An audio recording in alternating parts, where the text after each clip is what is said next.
ठीक है, अब आप देखेंगे यहाँ पे आज का जो हमारा टॉपिक है that is formation of a company. ठीक है, पिछली क्लास में हम लोगों ने डिफरेंस भी डिस्कस किया था कंपनी की, प्राइवेट कंपनी और पब्लिक कंपनी के हमने डिफरेंस डिस्कस किया था। ठीक है, और आज जो हम लोग कर रहे हैं that is formation of a company, company को कैसे फॉर्म किया जाता है, कैसे बनती है।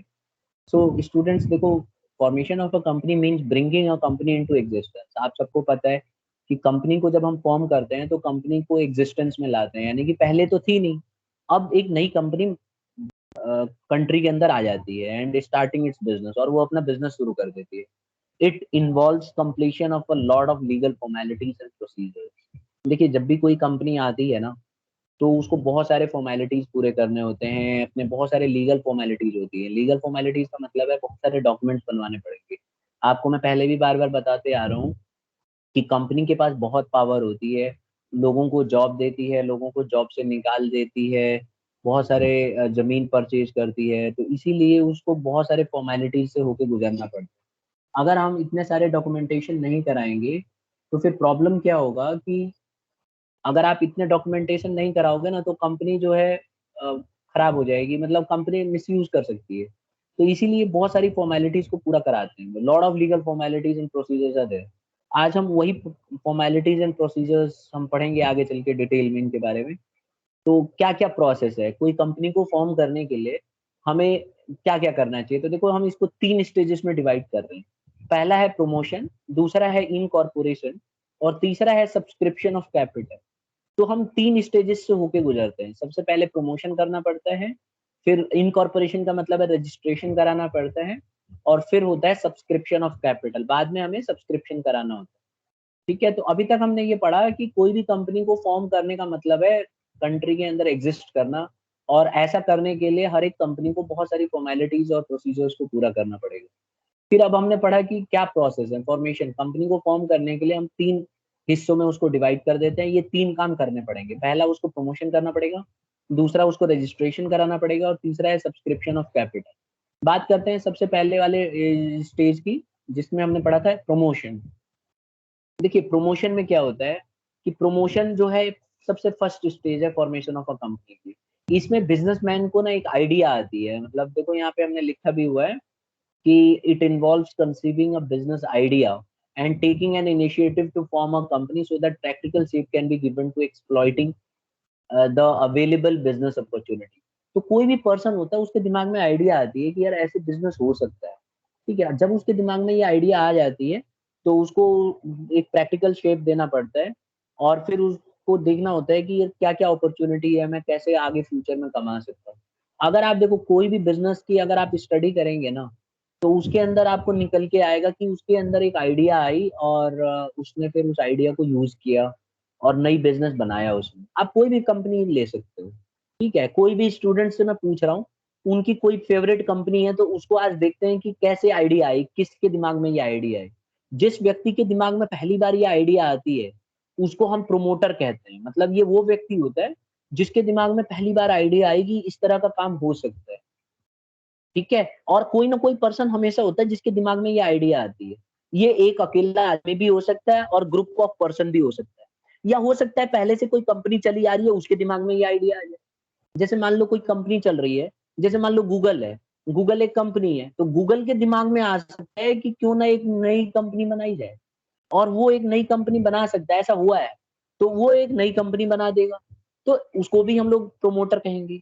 अगर एक अकेला आदमी है उसके दिमाग में आइडिया आती है उसको भी हम प्रोमोटर कहेंगे। अगर बहुत सारे ग्रुप ऑफ पीपल है उनके दिमाग में आइडिया आती है तो उसको भी हम लोग प्रोमोटर कहेंगे। तो ये सच सच अ पर्सन और ग्रुप ऑफ पर्सन और अ कंपनी जो ये बनाती है इसी को हम लोग प्रोमोटर कहते हैं। ये चीज इसमें सेकंड पॉइंट में लिखा हुआ। ठीक है स्टूडेंट्स, क्लियर है यहाँ तक सबको। Yes sir. तो प्रोमोटर कौन होता है बेटा। सर जिसके दिमाग में आइडिया आता है बिजनेस स्टार्ट करने का। चलिए, बहुत बढ़िया। जिसके दिमाग में, क्या प्रोमोटर एक अकेला आदमी या ग्रुप ऑफ पीपल या कंपनी भी हो सकती है। Yes sir. बिल्कुल हो सकती है।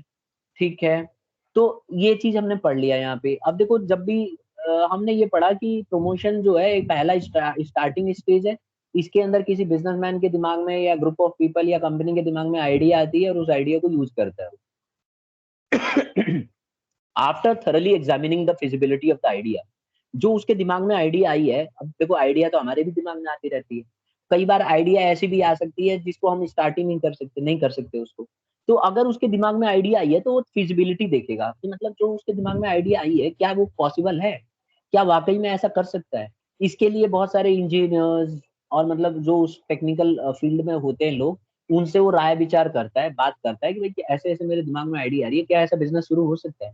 तो वो उसको राय देते हैं कि देख भाई ऐसा हो भी सकता है और नहीं भी हो सकता, अगर जैसा भी होगा वो लोग उसको बताएंगे। फिर अगर वो कहते हैं कि हाँ हो सकता है, तो प्रोमोटर क्या करेगा, अपने रिसोर्सेज को असेंबल करेगा, नेसेसरी डॉक्यूमेंट्स बनाएगा, कंपनी का एक नाम देगा, उसको रजिस्ट्रेशन कराएगा और फिर कंपनी को शुरुआत करने की सोचेगा। तो ये सारे काम करने पड़, ठीक है। अब मैं चाहूंगा कि एक बच्चा हैंड रेज करे और वो अपने फेवरेट कंपनी का नाम बनाए बताए, और देखें कि उसको किसने स्टार्ट किया, किसने प्रमोशन दिया उसका। कौन रेज कर रहे हैं? ठीक है, तनिषा बंसल ने किया हैंड रेज। हाँ बेटा तनिषा बोलो। Sir SpaceX and Tata Motors. अच्छा, SpaceX and Tata Motors. चलो एक कंपनी पहले करते हैं क्योंकि बहुत लेंदी हो जाएगा। स्पेस एक्स की बात करते हैं, ठीक है। हम बात करेंगे कि फाउंडर ऑफ स्पेस एक्स कौन है और स्पेस एक्स की आइडिया उसके दिमाग में आई कैसे, ठीक है। तो प्रोमोटर ऑफ स्पेस एक्स या स्पेस एक्स ही लिख देते हैं इसको, इसमें हम ढूंढ सकते हैं। ये रहा स्पेस एक्स, ठीक है। सर प्रोमोटर तो इलॉन मस्क है। बिल्कुल सही बात है, लेकिन उसके बारे में हम थोड़ा देख सकते हैं कि उसके दिमाग में आइडिया आई कैसे, नहीं। सर वो चाहते थे कि हर पर्सन स्पेस में जा सके, इसलिए उन्होंने कंपनी खोली। और जैसा रॉकेट बनाने में बहुत सारा पैसा लगता है ना हर बार, तो उसको हम्म। रीयूजेबल बनाने की सोची थी, इसलिए कंपनी खोली थी। चलिए ठीक है, आपने तो आधा तो आप ही ने बता दिया। ठीक है, आइडिया ऑफ फिजिक्स। मैं तो फिर एकदम मुद्दे पे चले जाते हैं हम लोग। फॉर्म इसका मैं पहले भी बता चुका हूँ, स्पेस एक्स तो इन्होंने ही बनाया था, मतलब आइडिया इनके दिमाग में आई थी, मैंने थोड़ा बहुत इसके बारे में बताया भी था आपको कि यस जो सर। इस थोड़ा बहुत हम डिस्कस कर चुके हैं पीछे। देखो स्पेस एक्स मैं बहुत ही सिंपल और जल्दी बता देता हूँ। स्पेस एक्स एलन मस्क ने इसके फाउंडर थे और इसको फाउंड किया गया था 6 मई 2002 को, ठीक है। इसका अगर आप देखोगे हेडक्वार्टर जो है हॉथोर्न कैलिफोर्निया में है, यूनाइटेड स्टेट्स में। आज की डेट में इसकी जो रेवेन्यू है स्टूडेंट्स, ये है 200 करोड़। इमेजिन करो 200 करोड़ बहुत ज्यादा होता है।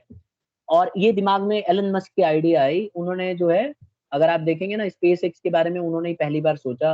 वो बैठे बैठे ऐसे ही उन्होंने सोचा कि क्यों ना हम लोग स्पेस पे लोगों को भेजें, ठीक है। उसके लिए उनके दिमाग में आया कि जो है इसके लिए हमें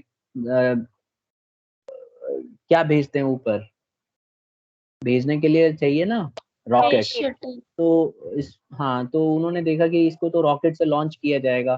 फिर उन्होंने सोचा इसमें बहुत खर्चा आता है, जब इन्होंने खर्चे का पता किया तो बहुत खर्चा, पता चला इनको बहुत खर्चा लगेगा।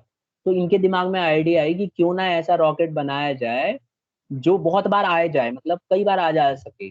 तो ये इनके दिमाग में आइडिया आई, इन्होंने सोचा ये बहुत सस्ता पड़ेगा अगर ऐसा हो जाता है। इसके लिए फिर इन्होंने बात करी तो उन्होंने लोगों ने बताया कि इस मामले में रूस सबसे आगे है, तो रशिया गए वहां पे मीटिंग कंडक्ट की। रशिया वालों ने इनका मतलब एक तरह से अच्छे से ट्रीटमेंट नहीं किया। उन्होंने बोला कि बहुत ज्यादा अमाउंट बता दिया, तो इन्होंने बोला ये तो बहुत ज्यादा महंगा है। तो उन्होंने बोला तो फिर ऐसे ख्याल छोड़ दो, बेकार है, आपकी बस की नहीं है, जाओ यहाँ से। फिर वो चले आए। फिर उन्होंने आते ही बहुत ही मतलब रास्ते में सोचते हुए आए और उन्होंने क्या करा, बुक उठाए पढ़ाई शुरू कर दी। और बोलते हैं कि कुछ महीने तक बाहर ही नहीं निकले, मतलब बहुत ज्यादा स्टडी किया। और फिर वो अपना दिमाग आइडिया के साथ आए। इंजीनियर्स, आप समझ सकते हो, पैसे तो थे ही पहले से ही। इन्होंने क्या किया फिर, मतलब मैं बहुत ब्रीफ में बता रहा हूँ, ठीक है, जो मैंने पढ़ा हुआ है। अब इन्होंने क्या किया कि जब ये सारी आइडिया इनके दिमाग में आ गई ना, ये सब पढ़ना पड़ेगा आपको जो मैं दिखा रहा हूँ, मतलब कम कम में बता रहा हूँ मैं। तो इन्होंने क्या किया, जब ये आए तो बहुत सारा जो पढ़ाई वढ़ाई करके इनके पता नहीं कैसे इनके दिमाग में आ गया कि भाई, इसीलिए इनको जीनियस माना जाता है, इस सदी के जीनियस यही है। तो इन्होंने दिमाग लगाया, ठीक है भाई बन सकता है। फिर उसके बाद अपने आइडियाज भी बताए, शेयर किए साइंटिस्टों के साथ, उन्होंने बोला बन सकता है। और आज की डेट में आप देखो अमेरिका भी लगा हुआ था, उससे नहीं बना, इनसे बन गया। तो अब अमेरिका इनको जो है फाइनेंस करता है, अमेरिका कहता है कि हम आपके पैसे लगाएंगे, आप टेंशन मत लो, हमारे साथ कोलैबोरेट कर लिए और दोनों मिलके काम कर रहे हैं। अब आप देखेंगे, थोड़ा थोड़ा मैं बता देता हूँ, स्पेस एक्स का बहुत सारे ट्रायल हुए हैं, और मैंने पहले भी आपको बताया था, जब ट्रायल हो रहे थे तो कई ट्रायल इनके फेल हो गए थे, इन्होंने अपना घर तक बेच दिया था। हम कितना रिस्क लिया था, और बाद में अगर वो हिट नहीं होता, अगर नहीं सक्सेसफुल होता तो गया था घर पे। जल जब बल्कि जो टेस्ला का जो प्रोजेक्ट था वो भी खतरे में आ गया था, टेस्ला भी बेचने के मूड में थी। इनफैक्ट टेस्ला को बेचने के लिए चले भी गए थे, किसके पास गए थे बताएगा कोई? क्लास स्टूडेंट्स, आवाज आ रही है कि नहीं आ रही है? सर आ रही है, सर आ रही है बस। हाँ, टेस्ला को बेचने के लिए ना ये अमेजोन के मालिक के पास गए थे, उसने मना कर दिया था, उसकी किस्मत फूटी हुई थी देख लो। उसने बोला नहीं नहीं, ये घाटे का सौदा है, मैं नहीं कर। और बाद में फिर वो नहीं बिका वो, और जब इनका ये सक्सेसफुल हो गया तो आज की डेट में दोनों चल रहे हैं। तो इस तरह से काम चलता है। देखिए, कोई ना कोई किसी ना किसी के दिमाग में आइडिया तो आती ही है, ठीक है। अब आज की डेट में आप देखो, यहाँ पे देखो, अब 100 टाइम्स मैंने पढ़ा है कहीं, 100 टाइम्स आ जा सकता है, और अनलिमिटेड टाइम्स भी करेंगे आगे चल के, तो ये सारी चीजें बहुत सस्ता पड़ जाती है। इन सब चीजों की वजह से हर चीज सस्ता पड़ जाता है। तो अब इन्होंने, आपको क्या लग रहा है, पहले इन्होंने नाम दिया होगा, लोगों को तैयार किया होगा, ठीक है, तो जब इनके दिमाग में ये आइडिया आ गई तो ये सारे काम इनको करने पड़ेंगे। तो स्टेज 1 है प्रमोशन ऑफ अ कंपनी। सबसे पहले आपको आइडिया आना चाहिए, तभी जाके आप स्टार्ट कर सकते हो ना, बिना आइडिया आए तो कुछ कर नहीं सकते। Is it clear? यस। ठीक है, तो हमने यही पढ़ा कि जब भी कोई कंपनी को फॉर्मेशन किया जाता है तो 3 स्टेजेस से होके गुजरना पड़ता है। पहली स्टेज है प्रमोशन, दूसरा है इनकॉर्पोरेशन, तीसरा है सब्सक्रिप्शन। हमने पढ़ा कि प्रमोशन एक ऐसा तरीका है जिसमें उसके दिमाग में आइडिया आती है। अब ये आइडिया एक अकेले आदमी में भी आ सकती है, कंपनी में भी आ सकती है, या ग्रुप ऑफ पीपल में भी आ सकती है। और उस आइडिया के साथ जब वो स्टार्ट करता है तो वो फिजिबिलिटी टेस्ट कराता है, देखता है कि क्या ये पॉसिबल है। फिर उसके बाद वो बहुत सारे डॉक्यूमेंटेशन बनाता है। अब देखो, प्रोमोटर के फंक्शन क्या है, ये पढ़ने जा रहे हैं हम। What are the functions of promoter? अब देखो, प्रोमोटर के दिमाग में इतनी सब जब आइडिया आएगी, तो प्रोमोटर जो है कुछ काम भी करेगा। पहला काम, सबसे पहला काम है उसका आइडेंटिफाई करना। देखो यहाँ पे मैं दिखा रहा हूँ, identification of business opportunity. The first and foremost activity of a promoter is to identify a business opportunity. सबसे पहला और सबसे इंपॉर्टेंट काम प्रोमोटर का ये है कि सबसे पहले उसे ये देना चाहिए, देखना चाहिए कि क्या बिजनेस के लिए अपॉर्चुनिटी है, क्या यहाँ बिजनेस कमा सकती है। The opportunity may be in respect of producing a new product or services or making some product available through different channels or any other opportunity having an investment potential। तो कह रहा है कि ये अपॉर्चुनिटी कुछ भी हो सकती है, नया प्रोडक्ट बनाने की हो सकती है, सर्विसेज देने की हो सकती है, कोई ऐसा प्रोडक्ट बनाने की हो सकती है जो कोई और चैनल ऑफ प्रोडक्शन दे दे, मतलब जिससे और हम कुछ और प्रोडक्शन कर सकें, या किसी भी तरह की अपॉर्चुनिटी हो सकती है जो आपको इन्वेस्टमेंट में मदद करेगी, आपको कमाने में मदद करेगी, ठीक है। इस अपॉर्चुनिटी को एनालाइज किया जाता है और देखा जाता है कि क्या ये वाकई में फिजिबल है। फिजिबल का मतलब है क्या जो आपके दिमाग में आइडिया आ रही है, क्या ये संभव भी है। मतलब ऐसा तो नहीं कि जो हमारे दिमाग में आइडिया आ रही है ये कभी हो ही नहीं सकता। अगर ऐसा नहीं हो सकता तो फिर वो आइडिया बेकार हो जाएगी। तो आपको पहले उसको फिजिबल बनाना पड़ेगा, देखना पड़ेगा कि क्या वो सक्सेसफुल है। तो एलन मस्क ने जो स्पेस एक्स का आइडिया लाए थे, वो आप मुझे ये बताइए कि क्या वो मतलब कौन सी कैटेगरी में आती है, नए प्रोडक्ट में या सर्विसेज में, या कोई अलग तरह का चैनल प्रोवाइड कराती है? तो करेक्ट आंसर होगा क्या? सर्विसेज। बिल्कुल ठीक।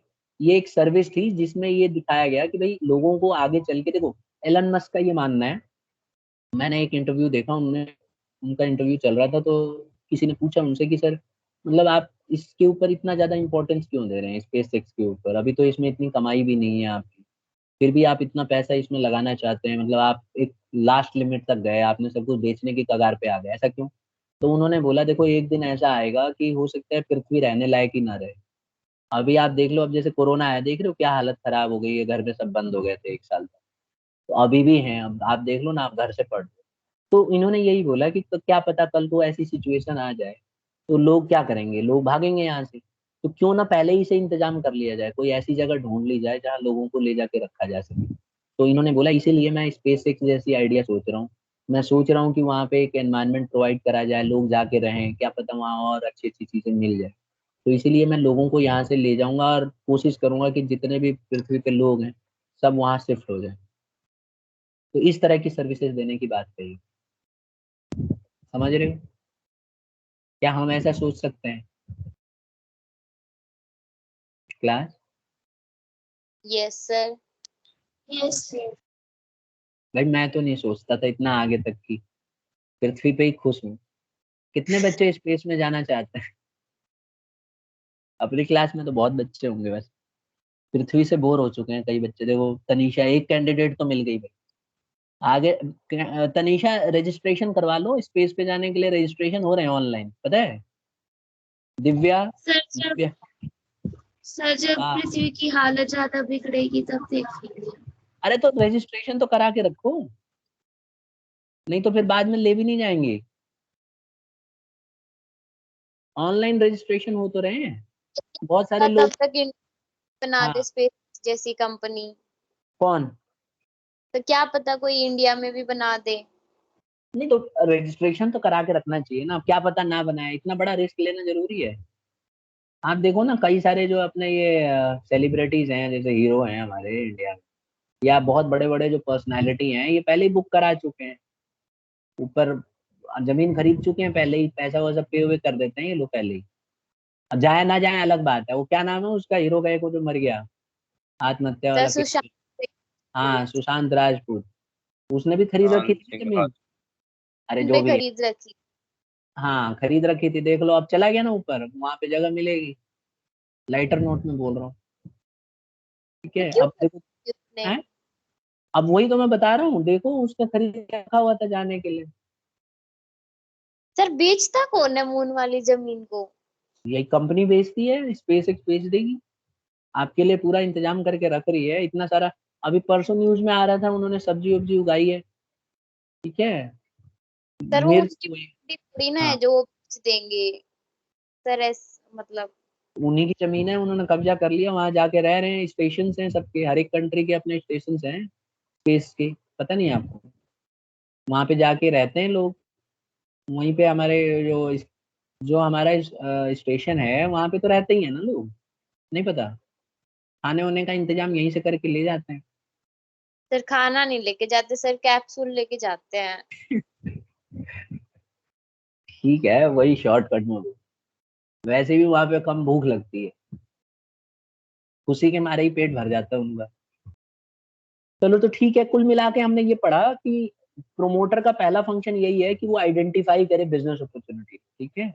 और आइडेंटिफाई करने के बाद जो है, अगर वो पॉसिबल है तो चेक कराए कि भाई फिजिबल है कि नहीं। अब जैसे मैं कह दूं मैं जाके सन पे बैठूंगा, एक कंपनी बनाऊंगा जो सन के ऊपर रहेगी और सन के साथ ही रहेगी, तो ये फिजिबल है भी कि नहीं ये भी तो देखना पड़ेगा। अब सन का टेम्परेचर इतना ज्यादा है, मेरी कंपनी पिघल के पानी हो जाएगी वहां, पानी भी नहीं रहेगा, ऐसी हालत हो जाएगी। तो फिजिबिलिटी देखी जाती है ना, खाली ऐसे ही बोल देने से नहीं होगी। ठीक है। अब देखो फिजिबिलिटी स्टडी की जाती है, तो सबसे पहले आपको अपॉर्चुनिटी आइडेंटिफाई करना पड़ेगा कि क्या ऐसी अपॉर्चुनिटी है। अगर है तो दूसरा स्टेज क्या होगा, फिजिबल करना, फिजिबिलिटी टेस्ट होता है, इसको बोलते हैं फिजिबिलिटी स्टडी कराना होता है। It may not be feasible और profitable to convert all the identify business opportunity into real project. जो आपके दिमाग में आ रहा है हो सकता है वो रियल ना हो, तो आपको पहले फिजिबल कराना पड़ेगा, फिजिबिलिटी टेस्ट होता है। The promoter therefore undertake detailed feasibility study to investigate all the aspects of the business they intend to start.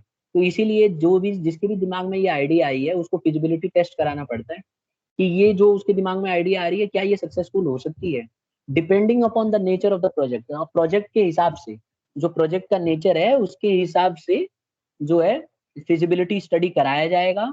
और स्पेशलिस्ट को रखा जाएगा, जैसे इंजीनियर्स, चार्टर्ड अकाउंटेंट, इन सब लोगों को रखा जाएगा और देखा जाएगा, उनसे पूछा जाएगा कि भाई ऐसे ऐसे हमारे दिमाग में आइडिया आ रही है, क्या ये पॉसिबल है, क्या ऐसी कंपनी स्टैब्लिश हो सकती है? तो वो लोग इसको बताते हैं कि हाँ ऐसा हो सकता है या नहीं हो सकता है। अब जैसे स्पेस एक्स के लिए इन्होंने साइंटिस्टों से बात करी होगी, उनको आइडिया दिया होगा कि मैं ऐसा मतलब बनाना चाहता हूँ, फिर मेरे पास ऐसे ऐसे आइडियाज हैं, तो उन्होंने राय दी होगी कि भाई हाँ अगर ऐसा हो गया तो ऐसा पॉसिबल है, फिर लोगों को हम भेज भी सकते हैं। फिर वहां पे मतलब इनके बीच में डिस्कशन हुआ होगा, किसी ने बोला होगा वहां एयर ही नहीं है कैसे रहेंगे लोग, किसी ने बोला होगा हम यहीं से प्रोवाइड करा देंगे, हम वहाँ ले जाके पौधे लगा देंगे। इस तरह से मतलब सब अपना अपना आइडियाज देते हैं और देखा जाता है कि क्या ये सक्सेसफुल हो सकता है। फिर इसके बाद होता है अब देखो फिजिबिलिटी में भी कई तरह का टेस्ट होता है। एक टेक्निकल फिजिबिलिटी, एक फाइनेंशियल फिजिबिलिटी, एक इकोनॉमिक फिजिबिलिटी। ठीक है, तो इसमें क्या होता है फिजिबिलिटी टेस्ट के अंदर, टेक्निकल फिजिबिलिटी एक ऐसी फिजिबिलिटी टेस्ट होता है जिसमें टेक्निकली देखा जाता है कि टेक्निकली मतलब टेक्नोलॉजी पॉइंट ऑफ व्यू से क्या ये पॉसिबल है कि नहीं। तो जैसे स्पेसएक्स में देखा होगा कि भाई स्पेसएक्स में ले जाके रहेंगे तो वहाँ एयर नहीं है, वाटर नहीं है, तो टेक्निकली स्टडी किया गया होगा कि क्या आदमी सर्वाइव कर पाएगा वहाँ पे। तो इनको लगा होगा कि हाँ सर्वाइव कर सकता है, हम यहाँ से ऑक्सीजन की सुविधा उसको प्रोवाइड कराएंगे। तो इस तरह से तो टेक्निकल फिजिबिलिटी यही होती है। इसमें क्या होता है टेक्निकली देखा जाता है कि जो भी वहाँ पे मटेरियल या टेक्नोलॉजी की जरूरत है क्या वो पॉसिबल हो पाएगा। फिर आता है फाइनेंशियल फिजिबिलिटी। देखो हर एक बिजनेस को पैसा चाहिए होता है, इसमें कोई दो राय नहीं। तो अगर आपके दिमाग में कोई इस तरह की आइडिया आ रही है तो आपको ये भी देखना पड़ेगा कि पैसे का इंतजाम कहाँ से होगा। प्रोमोटर को ये तैयारी करनी पड़ेगी कि वो पैसा जो लगेगा उस बिजनेस के अंदर वो कहाँ से आएगा। ठीक है, कौन सा जगह है जहाँ से वो पैसे का अरेंज करेगा, तो ये भी चीज उसको देखना पड़ेगा। ठीक है, अगर वो पैसे का इंतजाम नहीं कर पाया तो उसको प्रोजेक्ट रोकना पड़ेगा बीच में ही। तो ये भी बहुत इंपॉर्टेंट है। तो क्या क्या करेगा प्रोमोटर बेटा, फिजिबिलिटी टेस्ट में सबसे पहले टेक्निकल फिजिबिलिटी कराएगा कि क्या ये जो दिमाग उसके आ रहा है वो क्या टेक्निकली पॉसिबल है। दूसरे नंबर पे फाइनेंशियल फिजिबिलिटी करेगा, पैसे का इंतजाम करेगा, उसे देखना होगा कि पैसा उतना है भी कि नहीं उसके पास। क्योंकि स्पेस एक्स में ही आप देख लो, आप एक एक बनाने के लिए करोड़ों अरबों रुपए लगते हैं। तो ये अरबों रुपए आपके पास होंगे तभी तो आप इसमें दिमाग लगाओगे, कहाँ से आएगा पैसा। तो आपको देखना पड़ेगा कि ये पैसा आप अरेंज कर पाओगे कि नहीं। तीसरा है economic feasibility. Sometimes it so happens that a project is technically viable and financially feasible, but the chance to of it being profitable is very little. कई बार क्या होता है कि टेक्निकली हो तो सकता है और फाइनेंशियली भी आपके पास पैसा है, लेकिन इसमें बहुत कम कमाई होती है। तो कुछ प्रोजेक्ट ऐसे होते हैं बेटा जिसको आप पॉसिबल कर सकते हो, आप बना सकते हो, आपके पास सब कुछ है, मतलब आप पैसा भी अरेंज कर सकते हो, लेकिन उसमें कमाई कम है। तो ऐसे में आप वो प्रोजेक्ट नहीं उठाते हो क्योंकि इसमें फायदा नहीं है कि after all we are doing business, therefore to earn money it is not, if it is not economical then sometimes what happens is कि जो कंपनी जिसके दिमाग में आइडिया आती है या प्रोमोटर जिसके दिमाग में आइडिया होती है वो क्विट कर देती है, नहीं नहीं भाई हम नहीं करेंगे। जैसे देखो एलन मस्क के दिमाग में बहुत सारी आइडियाज हैं इस समय भी। मैंने आपको बताया था वो प्रोजेक्ट, मैंने उसको बकायदा दिखाया भी था जिसमें वो लोग एक जगह से दूसरी जगह ट्रांसपोर्टेशन सिस्टम वाला हमने पढ़ा था। कौन सी टेक्नोलॉजी थी बेटा वो, बताइए। जो बहुत ही स्पीड से चलता है, एयर उसमें वैक्यूम कर देते हैं, कौन सी टेक्नोलॉजी है। Class, yes sir. कौन सी टेक्नोलॉजी मैंने बताई थी जिसके अंदर वो पिलर्स बना देंगे। मैं पढ़ा चुका हूँ, मैं देखना चाहता हूँ आप लोगों को याद है भी कि नहीं। हाइपर लूप, भूल जा रहे हो तुम लोग सब कुछ। हाइपर लूप टेक्नोलॉजी, तो हाइपर लूप मैंने बताया था ना आपको कि हाइपर लूप इन्होंने ही दिमाग लगाया लेकिन इन्होंने छोड़ दिया क्योंकि इनको लगा कि अभी फिलहाल फिलहाल में इतना सारा काम संभालूंगा तो दिक्कत हो जाएगी और पैसे भी इतना जल्दी उसमें अर्न नहीं करेंगे, काफी टाइम लग जाएगा, तो इन्होंने किसी और कंपनी को दे दी। ठीक है, एक अमेरिका में कंपनी है वर्जिन, उसको दे दिया उन्होंने। तो ऐसे ऐसे करते हैं ये लोग, मतलब इकोनॉमिक फिजिबिलिटी नहीं थी उसको, तो इसकी ये आइडिया क्विट कर दिया, किसी और को दे दिया, भाई तुम बनाओ जब तक इतना हमारे पास टाइम नहीं है। तो इकोनॉमिक फिजिबिलिटी भी चेक की जाती है। ये तीनों पॉइंट समझ में आ गए सबको। Yes sir. क्या पढ़ा हमने, हमने पढ़ा कि कभी भी कंपनी फॉर्मेशन होती है तो फॉर्मेशन का मतलब है एक नई कंपनी बिजनेस के अंदर आती है। अब नई आती है कंपनी तो ये कोई आदमी भी हो सकता है, कोई ग्रुप ऑफ पीपल भी हो सकता है, कोई कंपनी भी हो सकती है। उसके बाद जो भी जिसके भी दिमाग में ये आइडिया आई वो क्या करता है, फिजिबिलिटी टेस्ट कराता है। फिजिबिलिटी टेस्ट तीन तरह के होते हैं। कौन कौन से, अगर आप देखो तो एक technical feasibility, financial feasibility, economic feasibility. Technical में टेक्निकलिटी चेक कराता है, फाइनेंशियल में पैसे का इंतजाम करता है, इकोनॉमिक में देखता है कि प्रॉफिटेबल है कि नहीं। अगर प्रॉफिटेबल है तो उसे आगे कैरी फॉरवर्ड करेगा, अगर उसे दिख रहा होगा कि नहीं उतना ज्यादा फायदा नहीं है, बहुत ज्यादा पैसा लग रहा है और कमाई भी कम है, तो वो नहीं करेगा, क्विट कर देगा। ये काम करने के बाद फिर क्या करता है, नेम अप्रूवल करता है। नाम अप्रूव करना होता है हर एक कंपनी को। जब आपके दिमाग में कोई आइडिया आई है तो आपको उसको नाम देना पड़ेगा। ठीक है, क्योंकि नाम आप दोगे तभी जाके आप उसको इनकॉर्पोरेट करा पाओगे, बिना नाम के आप इनकॉर्पोरेट नहीं कराओगे।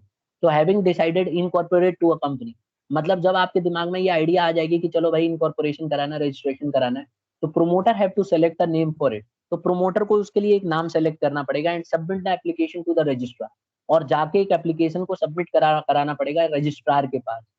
देखो हर एक स्टेट का एक रजिस्ट्रार होता है और उसका एक ऑफिस होता है, वहां ये जाएगा, जाके नाम को सबमिट कराएगा और उससे अप्रूवल लेगा।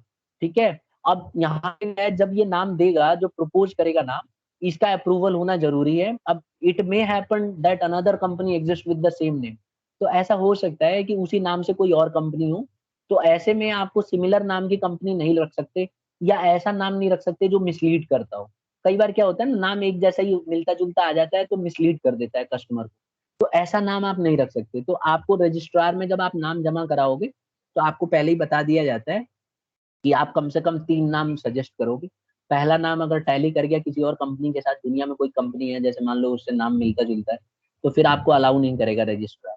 ठीक है, in such cases proposed name is not accepted but some alternate name may be approved, तो उसके बदले आपको कोई नया नाम देने के लिए बोला जाएगा। तो इसीलिए देखो मैंने पहले ही बता दिया, 3 names in order of their priority are given। तो पहला नाम, दूसरा नाम, तीसरा नाम आपको ऑर्डर वाइज देना होता है। मान लो पहला नाम पहले से एग्जिस्ट कर रहा है तो आपको दूसरा नाम मिल जाएगा, दूसरा भी एग्जिस्ट कर रहा है तो तीसरा मिल जाएगा। ठीक है, इसके लिए सॉफ्टवेयर भी होते हैं।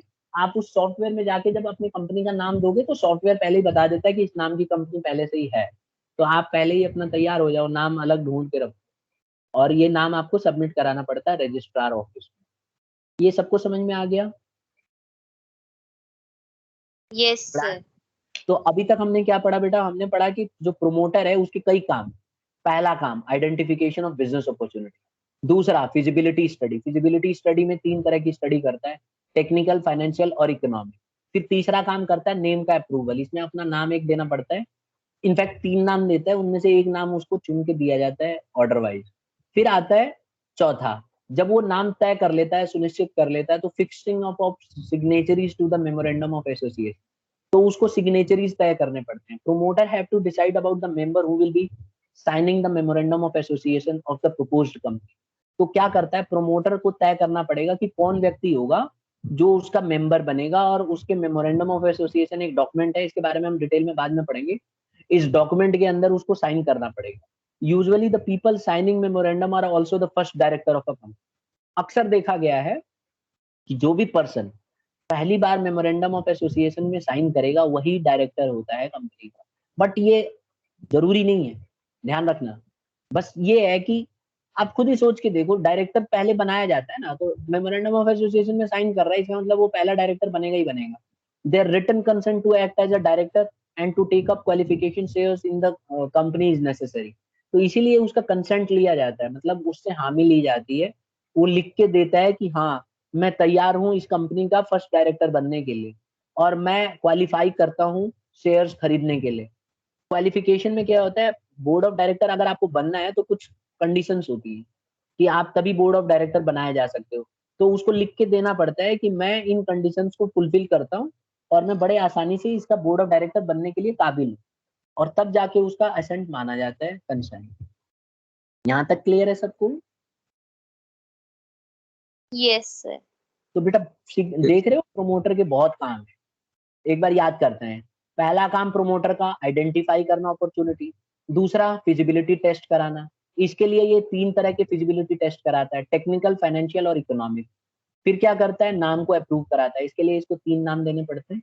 जो भी नाम कंपनी मतलब सेलेक्ट करेगा, जहाँ पे जो है रजिस्ट्रार है, उसी को माना जाएगा। नाम कभी भी मिलता जुलता नहीं होना चाहिए, नाम एकदम अलग होना चाहिए। चौथा काम क्या करता है, सिग्नेचरीज तय करता है। सिग्नेचरीज कौन? जो लोग इसमें जुड़ने के लिए तैयार हैं, मेंबर बनाएगा, फर्स्ट बोर्ड ऑफ डायरेक्टर्स बनाएगा, इस तरह से।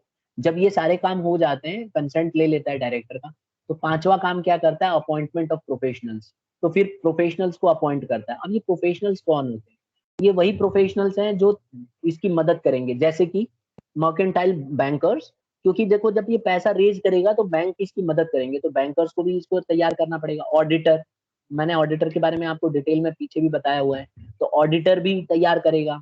ये सब प्रोफेशनल्स हैं, ठीक है। इसके अंदर और भी बहुत सारे लोग आते हैं, जैसे इंजीनियर्स, ठीक है, सीए आएगा, ये सब लोग आते हैं। तो सीए भी एक प्रोफेशनल ही होता है। तो ये सब नेसेसरी डॉक्यूमेंट्स तैयार कराएगा, अब ये डॉक्यूमेंट्स सीए हुए ही तैयार करते हैं, the name and address of the share holders, number of allottees, ये सब इसको तैयार करने पड़ेंगे। तो अपॉइंट करेगा प्रोफेशनल्स को। फिर क्या करेगा, जब प्रोफेशनल्स को अपॉइंट कर लेगा तो डॉक्यूमेंट्स बनाएगा, नेसेसरी डॉक्यूमेंट्स। अब बहुत सारे डॉक्यूमेंट्स हैं, बाद में इनके बारे में डिटेल में पढ़ेंगे। अभी बस आप ये समझ लीजिए कि वो डॉक्यूमेंट्स बनाएगा, और ये डॉक्यूमेंट्स जो है बनाने के बाद रजिस्ट्रार ऑफ कंपनीज जो होता है उसके पास ले जाके जमा कराना होता है। और ये डॉक्यूमेंट जो इंपॉर्टेंट डॉक्यूमेंट है मैं बता देता हूँ, memorandum of association, article of association, ठीक है, और कंसेंट ऑफ डायरेक्टर्स, ये सब डॉक्यूमेंट्स हैं जो इसको बना के रखने पड़ेंगे। ये सारे के सारे जो है डॉक्यूमेंट्स है, बहुत इंपॉर्टेंट डॉक्यूमेंट्स है। तो all these documents are prepared. Is it clear students? Yes sir.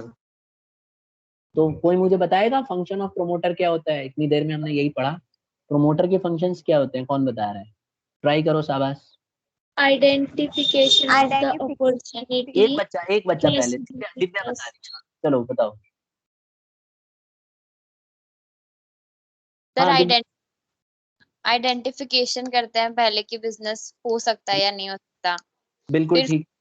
Feasibility test करते हैं सर, उसमें हम 3 मेथड्स का यूज करते हैं, फाइनेंशियल, इकोनॉमिकल एंड टेक्निकल।